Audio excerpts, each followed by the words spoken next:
All right, guys, so this is probably one of the most important videos that I'm gonna make this week. I'm gonna speak fast. I don't have a lot of time, but I wanna get this out to you because I think it's crucial for the markets. This is not clickbait, not all the shit. I want you to pay attention. Spend these 6 minutes with me.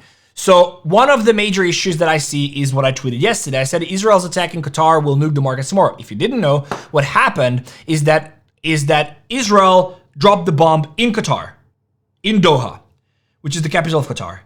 The problem is the following.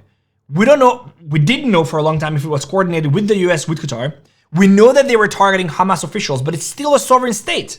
Like, dropping a bomb in Qatar is completely unacceptable on the geopolitical sphere. I'm pretty confident. So that happened. The major problem is that there was one internal security personnel that was severed and a lot died.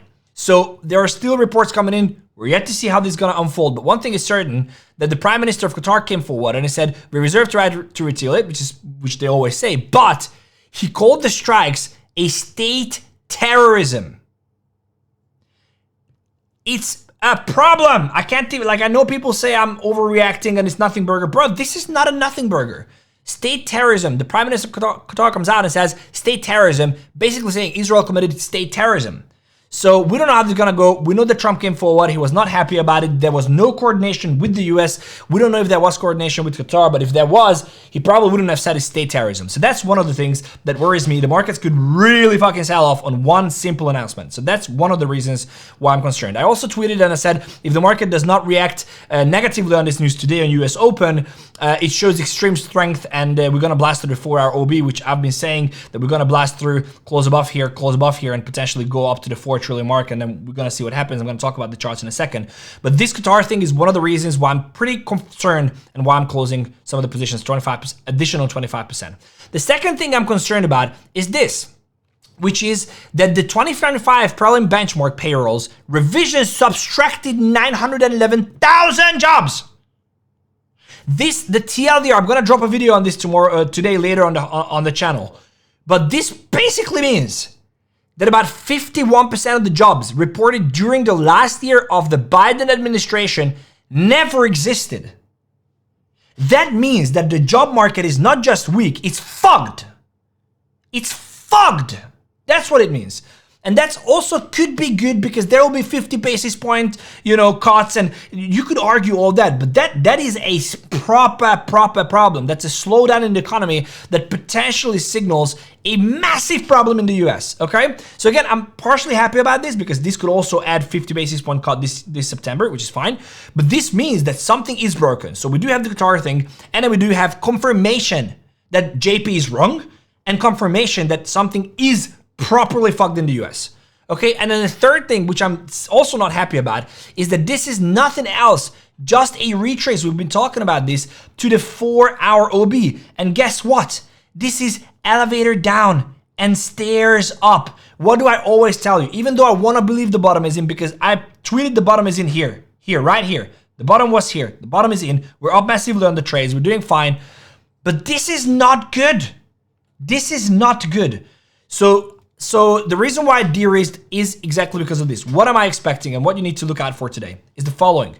There is a market structure shift happening here, right? A higher high on the hourly. Beautiful. Very, very nice. Higher high. We talked about this. If you are not subscribed to the channel, I don't actually know what you're doing. So I do these daily updates, 5 minutes every day, 6 minutes every day. Today is a little bit crucial because I don't have time and I want to get a lot of information through to you. But this is where you have to be. So subscribe to the channel, turn the bell notifications on, and also join the free Telegram where I can update you on as the things unfold. Links in the description. So you have a higher high, which is beautiful. You have a retrace, which is beautiful as well. Then you have a new higher high. Then you have a retrace. Beautiful 4-point structure. 1, 2, 3, 4. Beautiful. Then you have a retrace, and then you have a push above. Also, fantastic. One thing is the problem is that we're going into a 4-hour massive freaking supply zone. Now, let me tell you what happens when these things happen. So this very similar thing, you had a dip here, and we come up to the 4-hour zone, right? What the problem that happens is that you don't expect this. But this here resulted, and this was also during the whole tensions in the Middle East. This resulted in a 13% drop in the total and 20-30% of most of the tokens. So the reason why I'm not happy about all this is because even if the market would do this, we would still be extremely bullish because we're coming down to the daily OB. Until we break below the 3.56 trillion, we're still in a bull market. But ultimately, we can still come down. Like this didn't. If you look at it on the 8 hour, if you look at a higher time frame, this is nothing, bro. This is nothing. It's a retrace. It's nothing else but a retrace, and we can come lower as we could see it here, as we could see it. Sorry, as we could see it here, as we could see it here, as you could see it here, as you could see it here, as you could see it here. These are just retraces, nothing else, just retraces. So yes, I did think the bottom is in, but because there is so much uncertainty, I still think the bottom is in, to be honest with you, down here. But it's just stupid. This is the time when I'm screaming at you, and a lot of people say, oh, FFA is stupid, and then everybody gets fucking liquidated. It's not worth waiting and not taking some profits. Look, my pump position is up 200%. I'm still 5,000 unrealized, 6,000 unrealized, but I have 3,000 realized. If the market drops, I'm not stressing about it. You know what I mean? Same thing here. ETH, I have 3,000 realized. Sol, I have 3,000 realized. I can add back. If the markets keep pushing, what's the worst thing that can happen? Well, nothing, bro. If this pushes through, we're gonna have a pullback and I'm gonna add back in. Even if I have to buy in higher, I protected my capital.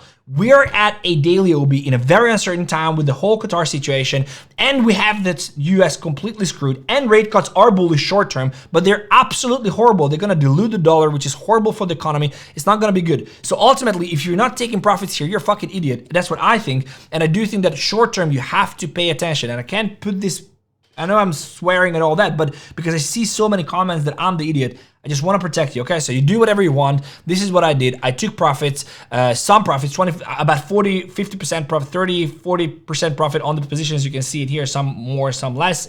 And I have no liquidation price. So even if this happens and it starts nuking, I'm fine. Like, I'm fine because I will just add back to it. I don't want you to top blast. I don't want you to buy all this and then get flat on the face. I do believe the bottom is in, but I'm preparing for the worst, and the worst is that there is some announcement coming today. New York Open is going to nuke the market. I would not be surprised if we did this and then just simply nuke. Please pay attention. Please watch out. I did an amazing video on Pump Fund. If you want to spend 3 minutes on it, check this out because I think it's cool. Someone made $71,000 in 24 hours. It's cool to see what they did. And subscribe and come back for another one. Please pay attention.